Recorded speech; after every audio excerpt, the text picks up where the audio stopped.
시청자 여러분 안녕하십니까? 뉴스데스크 제주입니다. 모든 도민에게 10만 원씩 재난지원금이 지급되고 무료 예방접종이 실시될 전망입니다. 제주도가 코로나 위기 극복을 위한 추경 예산안을 편성해 도의회에 제출했는데 자세한 내용을 오승철 기자가 보도합니다. 의회에 제출된 제주도의 2차 추경 예산은 1차 추경 때보다 975억 원 늘어난 6조 1,513억 원. 코로나19 위기 극복을 위한 민생과 안전, 경제 방역에 초점이 맞춰져 코로나 관련 예산은 1,251억 원에 이릅니다. 전 도민에게 10만 원씩 긴급 생활지원금 지급 예산과 독감 예방접종 비용, 방역 물품 구입비, 그리고 희망 일자리 사업 등이 반영됐습니다. 또 제주항공 유상증자 주식 매입비와 국도대체 우회도로 공사비, 공공주택 부지 매입비 등도 포함됐습니다. 추경에 필요한 예산은 행사나 축제 예산, 공무원 인건비 등을 줄이고 지방채 100억 원을 발행해 마련하기로 했습니다. 연가 보상비, 시간의 수당 이런 것들을 이제 조정을 했고 불가피한 지출 예산, 집행 가능한 예산, 또 기본에 충실한 예산은 효율성을 판단해서 재원을 배분을 했습니다. 지난달 상설정책협의회 무산 과정에서 문제가 됐던 법정 필수경비와 국비 매칭 사업비 등이 빠진 가운데 도의회는 철저한 검증을 예고했습니다. 일괄적으로 민간인이라든 민간 경상보장 이런 부분에서 삭감된 내용이 전체적으로 많은데 일단 시설에 관련된 부분이 투자된 부분이 있거든요. 그래서 지역사회에 어느 정도 이게 뿌리 내려야 되는지에 대한 것을 전체적으로 한번. 제주도는 예산안이 의회를 통과하는 대로 현금으로 긴급 재난지원금을 지급하는 등 침체된 지역 경제를 되살리기 위해 예산 집행을 서두른다는 방침입니다. MBC 뉴스 오승철입니다. 4.3 희생자 배보상과 군사재판 무효화를 핵심 내용으로 한 제주 4.3 특별법 개정을 위한 토론회가 열렸는데요. 핵심 내용이 반영된 법 개정안으로 올해 안에 국회 통과를 목표로 입법 전략을 추진해야 한다는 목소리가 높았습니다. 현재훈 기자가 보도합니다. 제주 지역 의견을 수렴하기 위해 마련된 4.3 특별법 개정을 위한 토론회.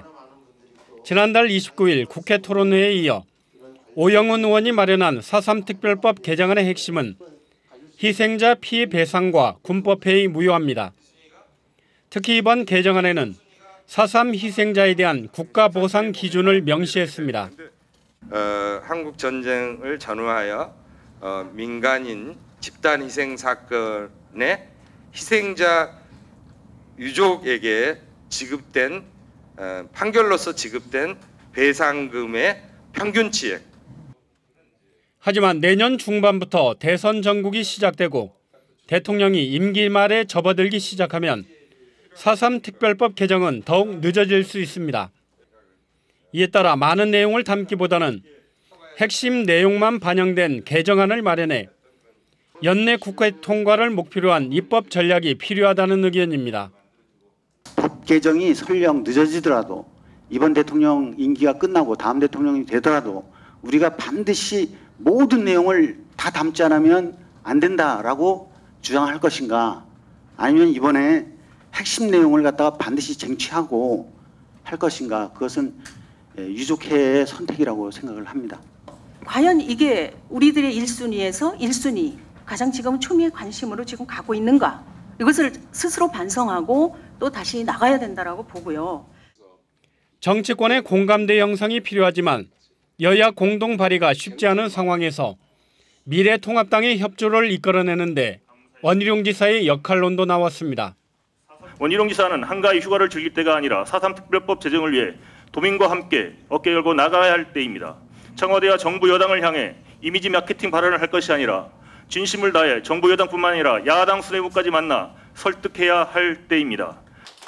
오영훈 의원이 다음 주 4.3 특별법 개정안 발의를 예고한 가운데 연내 국회 통과를 위한 치밀하고 정교한 입법 전략이 시급해졌습니다.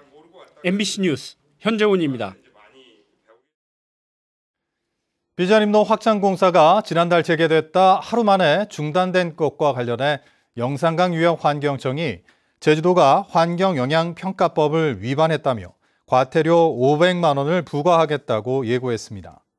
더불어민주당 이수진 의원은 환경청이 지난달 20일 제주도에 보낸 이 같은 공문을 공개하고 원희룡 지사의 불통 행정에 의해 저질러진 불법 행정임이 명확하다고 비판했습니다. 환경영향평가법에 따르면 환경청과 협의를 마치기 전에 공사를 하면 원상복구 명령이나 과태료를 물릴 수 있는데 제주도는 공사 재개가 불가피했다는 의견서를 제출했다고 밝혔습니다. 비자림로 확포장 공사 구간에서 법정 보호종과 멸종위기종 동식물이 다수 확인됐습니다. 제주대학교 산학협력단이 지난해 10월부터 8개월 동안 비자림로 1, 3 구간을 정밀 조사한 결과 16종의 법정보호종 조류와 3종의 멸종위기 식물이 발견됐습니다.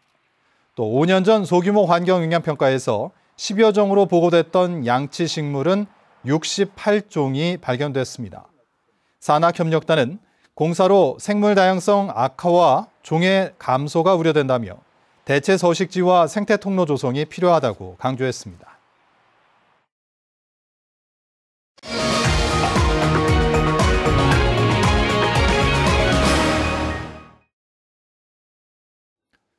비닐봉지째 무분별하게 버려지는 음식물 쓰레기로 수거와 처리에 애를 먹고 있다는 소식 어제 이 시간에 전해드렸는데요. 음식물 쓰레기와 함께 배출되는 비닐봉지의 양이 하루 7톤에 이르고 있습니다. 연속기획 이것만은 바꿉시다. 이소영 기자가 보도합니다. 주택가에서 수거된 음식물 쓰레기가 선별장으로 옮겨집니다. 작업자가 음식물에 섞인 비닐봉지를 골라내지만 쉽지 않습니다. 물기가 많아 집게로 잡으면 미끄러지기 일쑤. 갈고리까지 이용해보지만 내용물이 무거워 놓치기도 합니다. 비닐봉투를 선별해내는 작업 시간만 하루 7시간. 밀려드는 쓰레기에 허리 펼 새가 없을 정도입니다. 검정 비닐 같은 경우에는 저희가 이제 이물 안에 음식물이 들어있는지 다른 이물질이 들어있는지 확인을 하는데 그런 게 좀 어려운 점이 있죠. 갈고리나 뭐 이런 걸로 찢어가지고 내용물을 확인을 하는 경우가 좀 많습니다. 1차로 비닐봉지 선별 과정을 거친 음식물 쓰레기는 잘게 부수는 파쇄 절차에 들어갑니다. 하지만 이 과정에서도 미처 골라내지 못한 비닐봉지 때문에 또다시 2차 비닐 선별 작업이 진행됩니다. 비닐채 버려진 음식물 쓰레기는 파쇄 단계에서 풍력을 이용해 이처럼 따로 선별이 되는데요.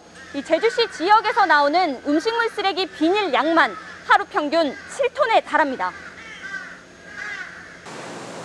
선별된 폐비닐은 수분과 오염물 때문에 바로 태우지 못하고 하루 동안 건조 과정을 거친 뒤에야 소각시설로 옮겨집니다. 확산물 내에 이제 포함된 오염물질들 때문에 실질적으로는 재활용이 불가능한 상태입니다. 그래서 이제 어쩔 수 없이 소각 처리를 하면서 이제 최종 처분하고 있습니다. 해마다 한두 차례 한 달씩 소각장 점검이 이뤄질 때면 처리 못한 비닐을 다른 지방으로 반출해 처리해야 하는 실정. 이렇게 비닐 선별과 처리에 드는 비용만 한 달 평균 9천만 원이 넘습니다. 혼합된 비닐이라든가 이쑤시개가 포함이 안 돼서 기계 고장이라든가 불가피하게 도외로 반출되는 그런 폐기물은 없을 겁니다. 그러면은 비용 부담을 절감할 수 있을 거라고 생각합니다.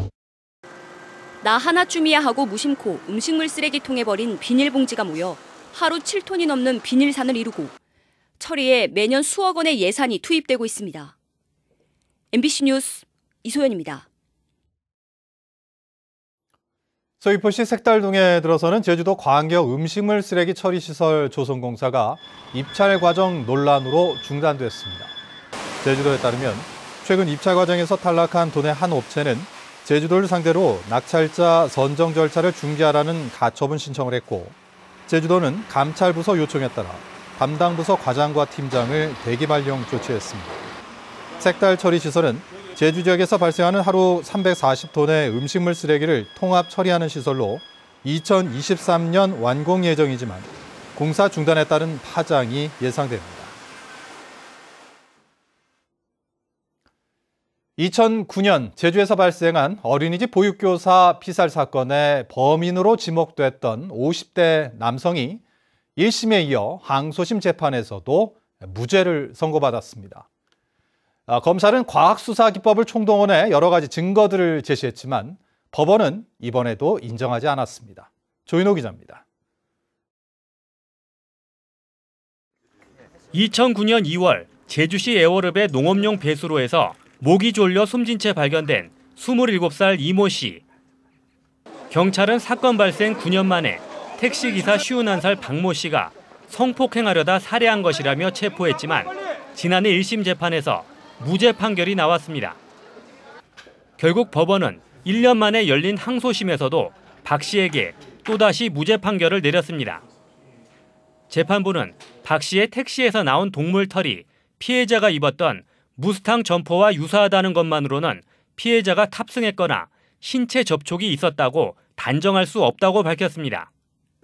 국과수가 1심 재판 후에 피해자의 옷을 15군데로 나눠서 다시 분석했지만 이번에도 인정받지 못한 것입니다. 또 CCTV의 해상도가 낮아 박 씨의 택시가 찍혔는지 알 수 없고 피해자의 휴대전화 신호가 끊긴 시간이 사망 시각인지도 단정하기 어렵다며 정황 증거도 인정하지 않았습니다. 박 씨는 결백을 호소하며 수사와 재판 과정에서 피해를 입었다고 주장했습니다. 다 억측으로부터 시작이 됐었고 재판부나 언론이나 다 마찬가지로 전부 다 족쇄 같은 그런 존재들이었었고 제 생활하는 데 있어서 많은 것들을 잃게끔 하여튼 모든 상황들이 전부 너무나 힘들었습니다.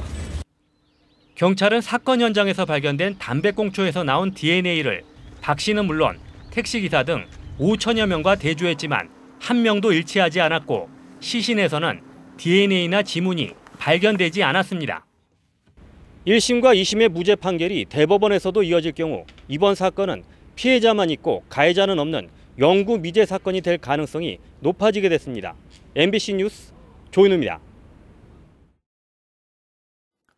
광주고등법원 제주 제1형사부는 제주 시내 명상수련원에서 숨진 50대 남성의 시신을 은닉한 혐의로 기소된 원장 58살 홍모 씨의 항소심에서 징역 3년을 선고한 원심을 파기하고 징역 1년 6개월을, 공범 정모 씨 등 2명에게도 징역 1년 6억 6개월의 원심을 파기하고 징역 1년을 선고했습니다.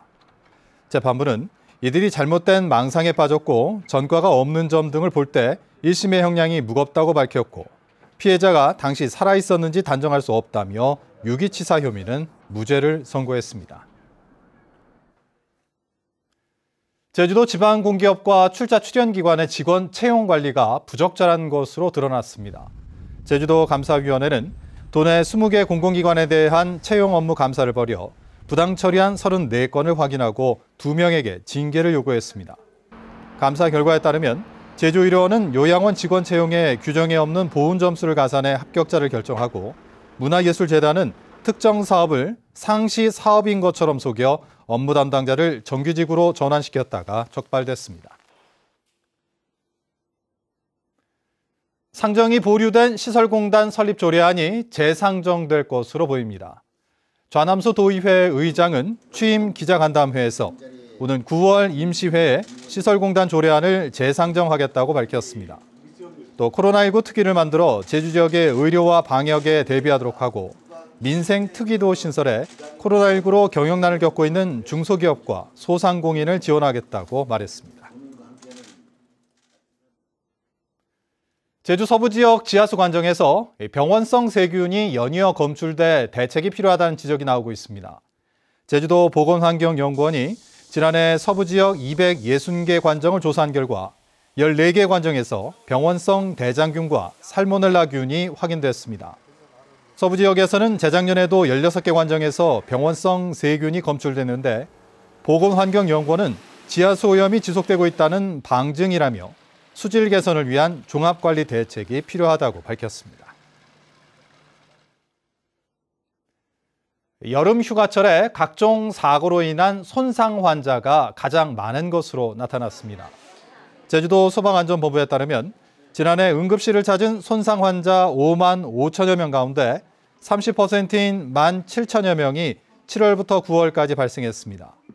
유형별로는 부딪힘과 미끄러짐 등 생활 안전사고가 50%를 차지했고 장소는 가정이 30%, 나이는 7살에서 18살 사이의 아동과 청소년이 11%였습니다. 제주 지역의 특수 배송비는 하락했지만 평균 배송비는 여전히 다른 지역보다 비싼 것으로 나타났습니다.